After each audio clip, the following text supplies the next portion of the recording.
but just be mindful, get a proper carbonating equipment, because I've had an accident. Maybe we can see it.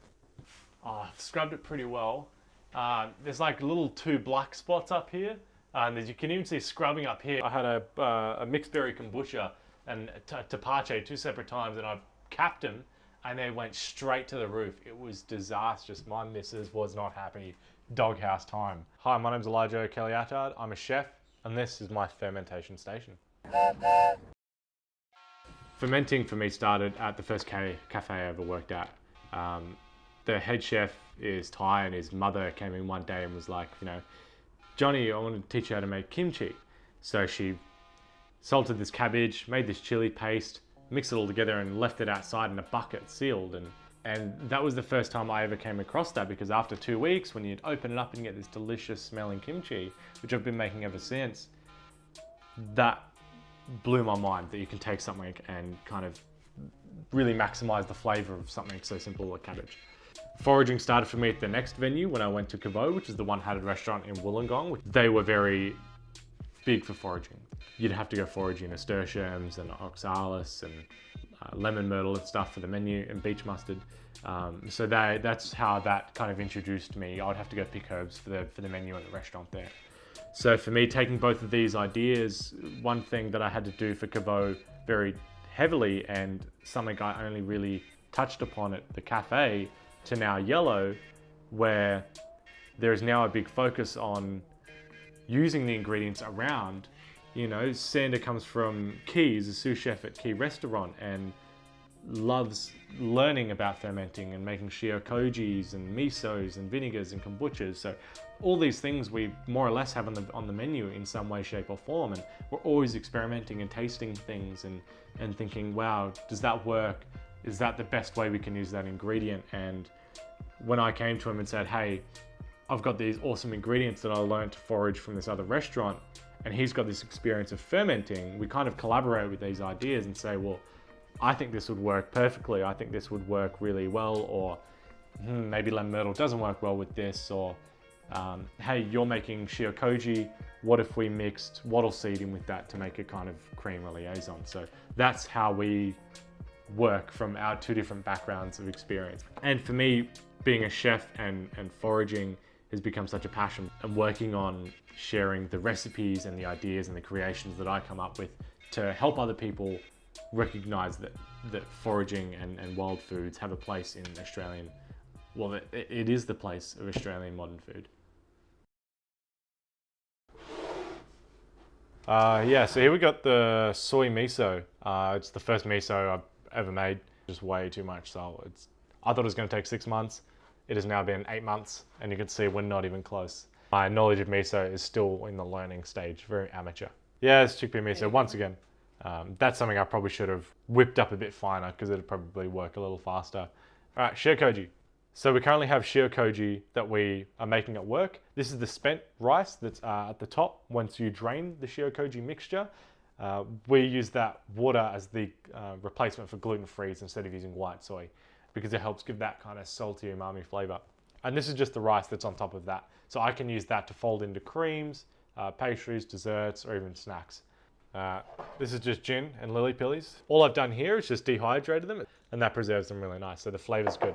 So therefore you can use them to ferment, to make gins and so forth, to get a nice fruity flavor. Riberry itself kind of tastes like a really sweet apple. Yeah, so here we've got pickled nasturtium buds.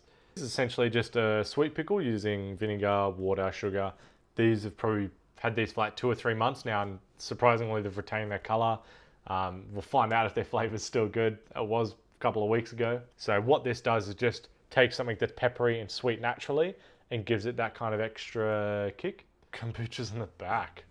Yeah, righto. So 2 kombuchas here, black tea and a bush kombucha. So this is made purely of ingredients that I forage myself. This has things like the lemon myrtle that I have here, with 1 sprig of fennel pollen, the frozen riberries that I showed, and lily pillies, some sugar, water, and then SCOBY. So this stuff, which I've dehydrated, got a nice licorice aniseedy smell to it. But this is so strong, man. Like, you don't want to put too much of that in. Same with this pickle. I've used fennel here and I've used that sprig, but I do want that flavor to kind of infuse in with the cucumbers.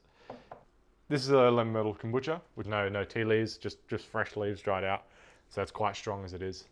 It's very delicious, very simple. So the dried stuff. Eucalyptus. This is the dried version of what I have here. The same thing, but I've just dried it out. Eucalyptus got a kind of mentholy, it's not mint, but it's kind of like that same flavor profile. Very strong as well, delicious for teas, great for root vegetables in particular. If you make a dressing or if you make like an emulsion, it's delicious with like parsnips and beetroots and stuff. We've got nasturtiums and saltbush. Nasturtiums are a peppery, round, wild herb, so that grows near riverbanks and waterbeds. So I've just taken that and dried that out, which is really peppery. Yeah, dried saltbush. I had a friend describe saltbush to me like crunchy, salty chips, like Smith's chips. That's what that tastes like fresh. So it's very deliciously crunchy, fresh, salty bite to it. It really takes on the environment, like the flavor of the environment, which are at beaches and near places of high salinity. And so I've just taken that and dried that out. It's really good for a powder. We've got 2 starters going on. The regular sourdough starter, and then we've got a gluten-free starter.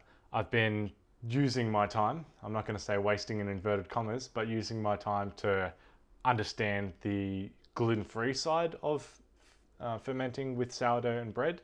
And so that is a project that took me a year and a half to understand and develop a recipe to make a good gluten-free sourdough that isn't just a loaf of bread. This is the brown rice flour starter with water, and that's it. And mixing that and getting that going initially was a lot harder. The structure in this is very different. It doesn't have the same proteins that white unbleached baker's flour does, but it still just has that brown rice kind of flavor. It starts to sour, and that becomes really cool and interesting. Fuck, what day is it? It's 3 months. Jesus. 10, 11, 12. All right, so we got kimchi here. It's been fermenting for about 3 months now. The thing with kimchi is, with me being vegan, I had to alter the recipe. Working on a paste that is basically just ginger, garlic, chili, vinegar, Korean chili flakes. Getting the right ratio to make a paste was essentially what I had to come to make this.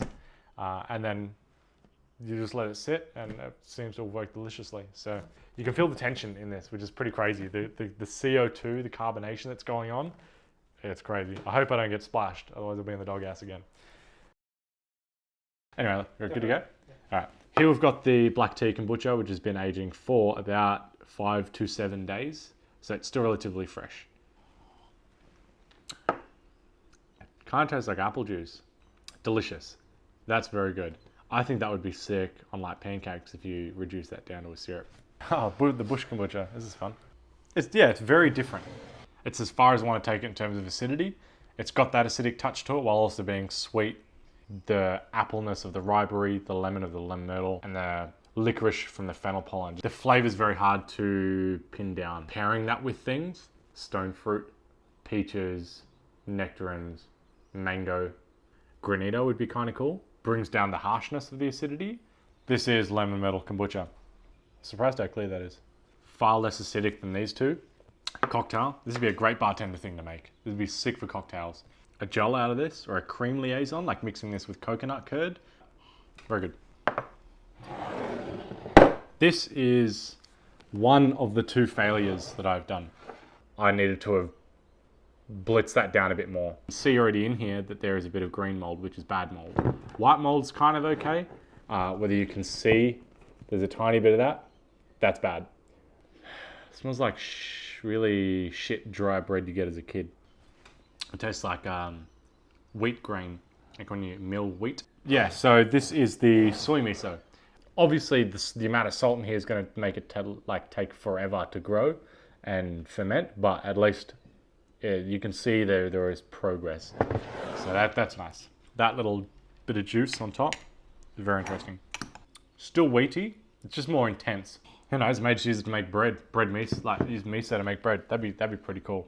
Yeah, shirakoji. So deliciously creamy, salty rice, which I think would be great in curds and creams, and great for like antipasto platters. The flavor bomb of the rice is really delicious to have as a dressing or as a cream liaison to coat. I think that's really good. Really delicious.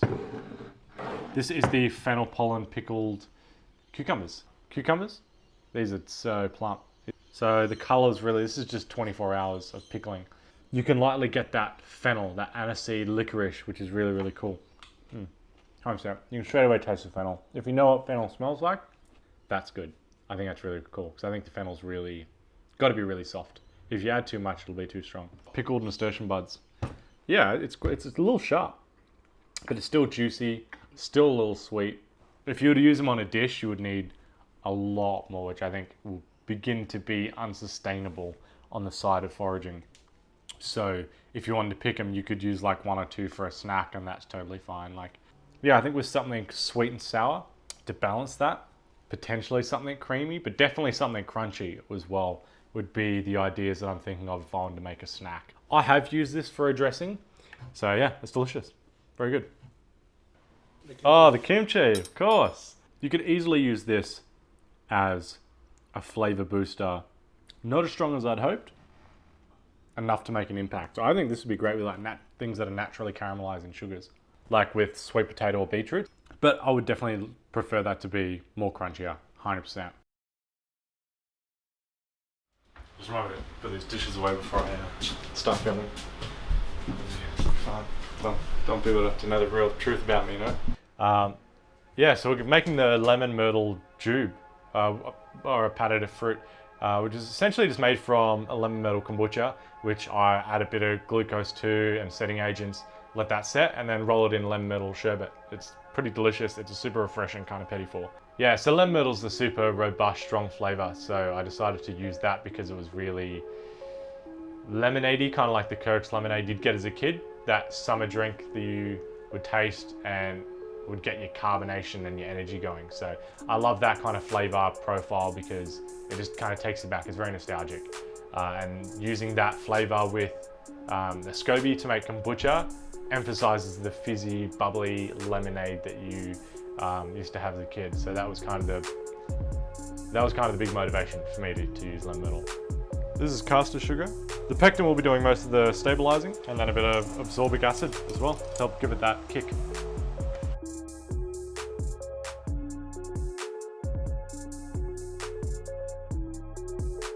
Once you bring this up to the boil, you start to see the pectin and the sugar are coming together to create a bit of structure to the boiling.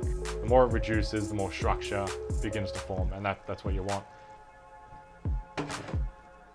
Starting to see bigger bubbles now. As soon as you start to see those, that's the next key to let us know that what we're working on is done. And we're gonna pour it straight in. Right now we're gonna make the lemon myrtle sherbet, which is gonna give it that extra kick. Essentially getting a processor, setting it up, chucking everything in at once, and blitzing it to a powder. Using castor sugar to be the base. Ascorbic acid. It's like citric acid.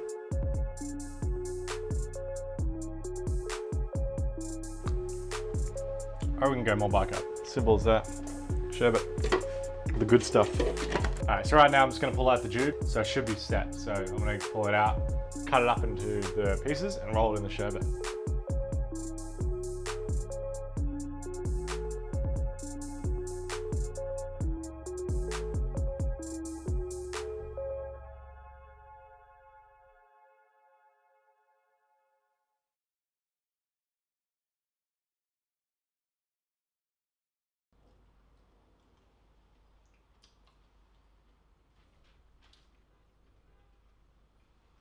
It's interesting to note the difference between using